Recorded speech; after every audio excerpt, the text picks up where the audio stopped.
Audio leaks تحقیقات، judicial commission کا کارروائی پبلک کرنے کا اعلان۔ انکوائری کمیشن کا کہنا تھا کہ کوئی حساس معاملہ سامنے آیا ان کی کیمرہ کارروائی کی درخواست کا جائزہ لیں گے۔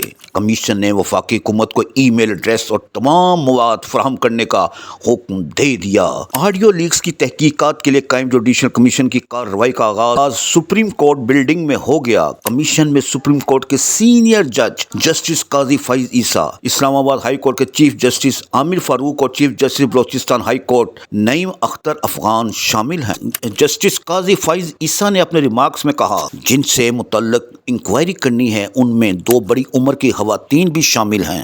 اگر درخواست آئی تو کمیشن کارروائی کے لیے لاہور بھی جا سکتا ہے۔ عدالتی کمیشن نے اٹارنی جنرل کمیشن کے لیے موبائل فون اور سم فراہم کرنے کی ہدایت کر دی، ساتھ ہی حکم دیا کہ جوڈیشل کمیشن کے لیے فراہم کردہ فون نمبر پبلک کیا جائے گا۔ جوڈیشل کمیشن نے وفاقی حکومت کو ای میل ایڈریس بھی فراہم کرنے کی ہدایت کر دی۔ قاضی فائز عیسیٰ نے کہا، کمیشن بذریعہ اشتہار عوام سے بھی معلومات فراہم کرنے کا کہے گا۔ معلومات فراہم کرنے والے کو شناخت ظاہر کرنا ہوگی۔ نامعلوم ذرائع سے آنے والی معلومات قابل قبول نہیں ہوں گی۔ جوڈیشل کمیشن نے حکومت سے تمام ریکارڈنگ طلب کر لیں۔ وفاقی حکومت تمام مواد بدھ تک فراہم کرے۔ تمام آڈیوز کے ٹرانسکرپٹ بھی ذمہ دار افسر کے دستخط کے ساتھ فراہم کرنے کی ہدایت کی گئی ہے۔ کمیشن نے کہا، ٹرانسکرپٹ میں غلطی ہوئی تو متعلقہ افسر کے خلاف کارروائی ہوگی۔ جوڈیشل انکوائری کمیشن کا کہنا ہے کہ جن کی آڈیوز ہیں ان کے نام، عہدے اور رابطہ نمبر بھی فراہم کیے جائیں۔ سپریم کورٹ کے سینئر جج جسٹس قاضی فائز عیسیٰ نے انکوائری کمیشن کا دائرہ اختیار بھی واضح کر دیا۔ انہوں نے کہا، inquiry commission supreme court judicial نہیں ہے۔ انکوائری کمیشن کسی جج کے خلاف کوئی کارروائی کر رہا ہے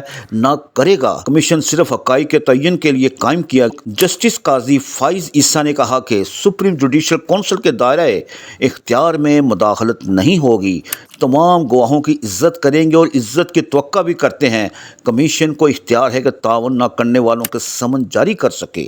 کمیشن صرف نوٹس جاری کرے گا۔ کوشش ہوگی کہ کسی کے سمن جاری نہ ہو۔ جسٹس قاضی فائز عیسیٰ نے جوڈیشل کمیشن کی کارروائی ہفتے تک ملتوی کرتے ہوئے اٹارنی جنرل کو تمام متعلقہ افراد کو نوٹس جاری کرنے اور ان کی تعمیل فوری کرانے کی ہدایت کر دی۔ جسٹس عیسیٰ کا کہنا ہے کہ نوٹس متعلقہ شخص کو ملنے پر اس کا ثبوت تصویریں یا دستخط کی صورت میں فراہم کیا جائے۔ قاضی فائز عیسیٰ نے مزید کہا کہ آڈیو لیکس کی تصدیق کیسے ہوگی؟ آڈیو لیکس کی تصدیق کے لیے پنجاب فورنسک ایجنسی سے رابطہ کیا جا سکتا ہے۔ اگر کوئی شخص کہے کہ آڈیو میں آواز ان کی نہیں یا ٹیمپرڈ ہے تو اس کی تصدیق پہلے سے کرنا ہوگی۔